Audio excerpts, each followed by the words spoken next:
Hey folks, this is BestInSlot, and although it is Wednesday, I unfortunately don't have a new species profile or field guide for you. Instead, what we have is the next management update kind of thing. We saw a scientist one in the past that actually confirmed a few new species. This time around, we don't get any new species, we don't really get any new information whatsoever, to be totally honest with you, but there's some pretty cool imagery, so we'll just talk about that as we go through. It's going to be a very chill video. There isn't really much here, but it's worth looking at, so I'm going to play through the whole thing right now, and then we'll go back through it, and we'll talk about it as we go, so enjoy.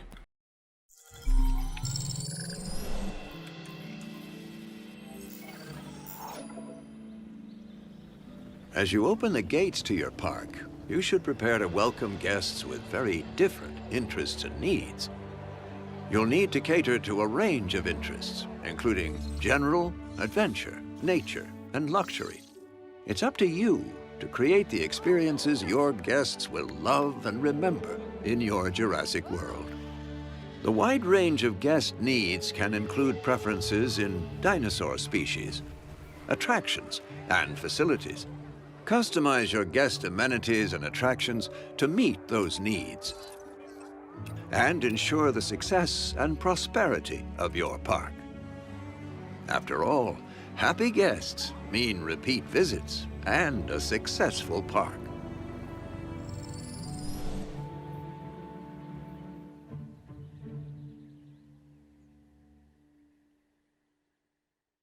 So as I say, a pretty chill week this week. We did get a humongous content drop last week. There isn't that much to show about the game now, probably other than a handful of new species. But there are some cool images. So here is, I mean, again, this kind of stuff doesn't hit as hard after last week. It really is a problem of circumstance more than anything else. But this is actually the image we saw a long time ago where we first saw the reveal of the lagoon, but we're seeing it now, the same park from a completely different angle. And a rather interesting looking shape on the aviary, shall we say. A nice little look at all the different ways you'll be able to customize your buildings. I think it is actually a genuinely impressive system. It is surprisingly deep, not in terms of how much work you have to put in, but just in the many different options available. If you saw my video on it, you'll have seen that for yourselves as well. You'll need to cater to a range of... And this is talking about how many different guest types, well, 3 different guest types, and you'll have to do different things with different amenities in order to appeal to them. Certain dinosaurs will appeal to certain guests and stuff like that. Some Brachiosauruses in the background, but we'll see that system in depth in a little more detail in a second. You'll also notice right here that the stock pictures that we used to semi-confirm dinosaurs like Nigersaurus, etc., have now been replaced, as we kind of expected they would do in the end. This is actually a really cool part of this though. So this is the seating area for the Mosasaurus. We get a nice view of the Mosasaurus above the water, but then my favourite part, look at that! How cool is that? It's only on for a very split second. Let's just go back to that. Away, child. Now, I did show you this during my video as well, but the Mosasaurus never actually went in front of the glass. I think you'll find a lot of us spending a lot of time there. What this is this seating area here. If you missed my gameplay, it's got a little toggle on it. When you activate that toggle, the seats descend into the earth, basically. When I did it, it was quite bright. It was definitely lighter than this. So either the angle is obviously important relative to where the sunlight is, etc. But this could be, you know, later on at nighttime and stuff like that. I'm hopeful, although I didn't check it out myself, that maybe the lagoon has some form of lighting in there or something to make the water look a little bit brighter when you're sitting there in the dark. Anyways, it's very cool though. That is very cool. A lot of you, I'm sure, if you saw my other video, you've seen the animation where, say, the Mosasaurus hunts a Plesiosaurus and stuff like that. Seeing that from the guest view down there in the underground seating is going to be an awesome experience. This is the best part of the whole thing. But here we get a nice view of the new aviary viewing areas. We haven't really seen these in action, so that's pretty cool. They seem to function pretty similar to the existing ones we already have in the game, but the interesting thing is, and we did actually remark on this slightly in the past, you can see there is a pterosaur at the top right. Is this Pteranodon? It's quite hard to tell. It's green as well, which is interesting. It could be a Geo. You can see this pterosaur up here, though, is landing on top of the viewing area, so you'll be able to click on it, click view, and then hopefully look up and actually see underneath a pterosaur. Which is exciting for the whole family, I guess. It's cool to see, and these are obviously manually placeable. We can put these wherever we want. The wide range. That one definitely looks like a Pteranodon. I don't know what it's doing there, bloody Nora.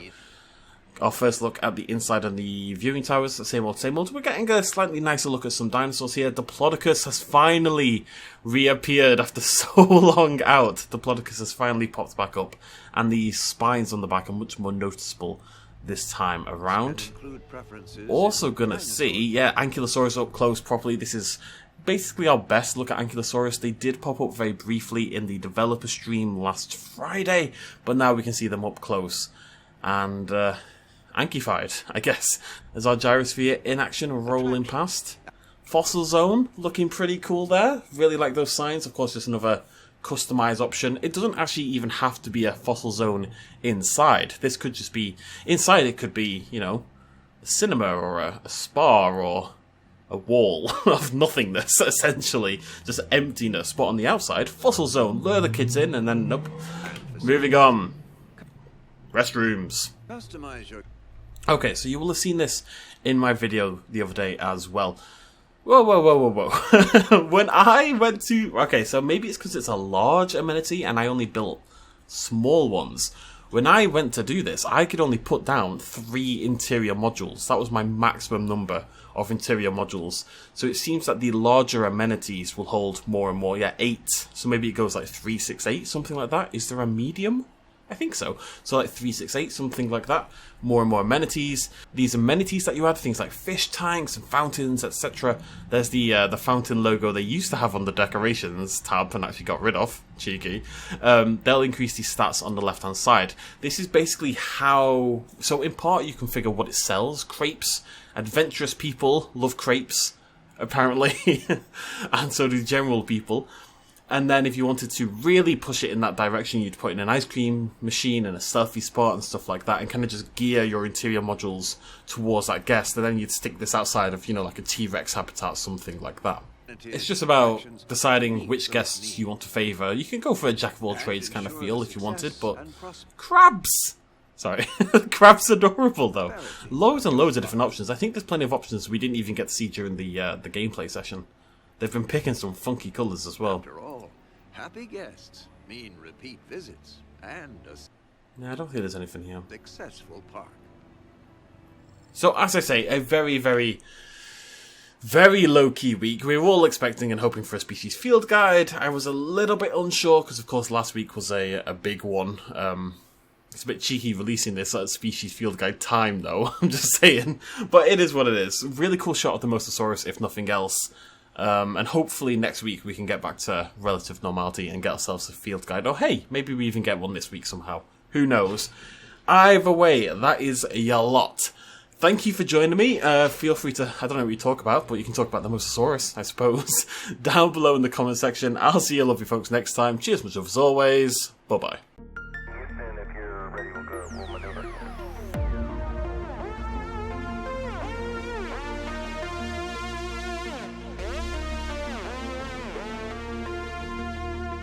Reaching out.